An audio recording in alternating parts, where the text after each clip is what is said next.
ভালুক আসবে, হাতি আসবে। সাহাবাদের কোলে যখন মায়েদের কোলে বাচ্চা কাঁদতো, ওরাও বলতো, এই বাবা, এই বেটি চুপ কর, আল্লাহ আসবে, রসুল আসবে, ফরিস্তা আসবে, কিয়ামত আসবে। আজ আমাদের মায়েদের কোলে, মুসলমানের ঘরের মায়েদের কোলে দুধ পিতা হুয়া বাচ্চা মায়ের কোলে জন্মের দিন থেকে বাঘ ভালুক জানোয়ারের কথা শুনছে। সাহাবাদের ঘরের মা বোনদের কোলে জন্মের দিন থেকে আল্লাহ, রসুল, ফরিস্তা, কিয়ামতের কথা শুনে বড় হচ্ছে। কেন ফারাক হবে না?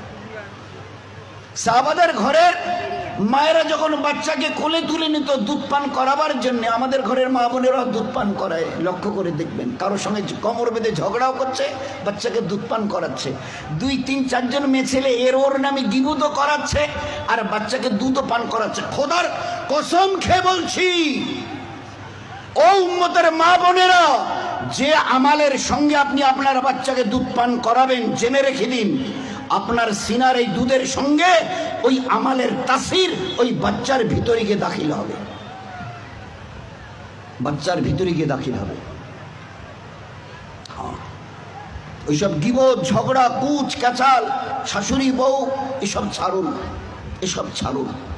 আজকে সাহাবাদের ঘরের ওই দিন মা বোনেরা বাচ্চাকে, ছোট বাচ্চাকে, 6 মাসের, 1 বছরের, 2 বছরের বাচ্চাকে কোলে নিয়ে নবী আর রসুলদের কিচ্ছা শোনাতো।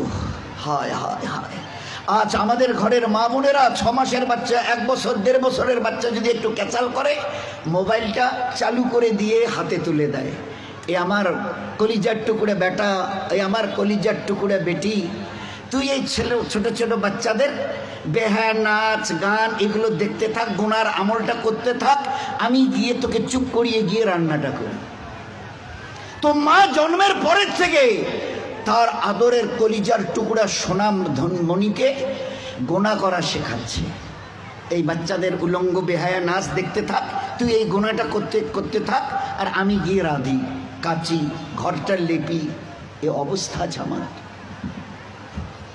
যে উম্মতের 5 বছরের বাচ্চা একবার আল্লাহকে বলে আরশ কাঁপিয়ে দিয়েছে, দ্বিতীয়বার আল্লাহকে বলে ফেরেশতাকে দিয়ে জান্নাতের খানা এনে পেট ভরে খেয়ে নিয়ে ঘর থেকে বেরিয়ে গেছে। 5 বছরের বাচ্চা। তাবেঈনদের মধ্যে একটা দিন ছিল, আমাদের দিন ছিল। দোস্ত, আমরা এই জন্য একটু নিজেকে খোদার সামনে ঝুঁকাতে একটু অভ্যস্ত হই, হ্যাবিচুয়েটেড হই। ট্রাই টু বি হ্যাবিচুয়েটেড, একটু অভ্যস্ত হই। আল্লাহকে আল্লাহ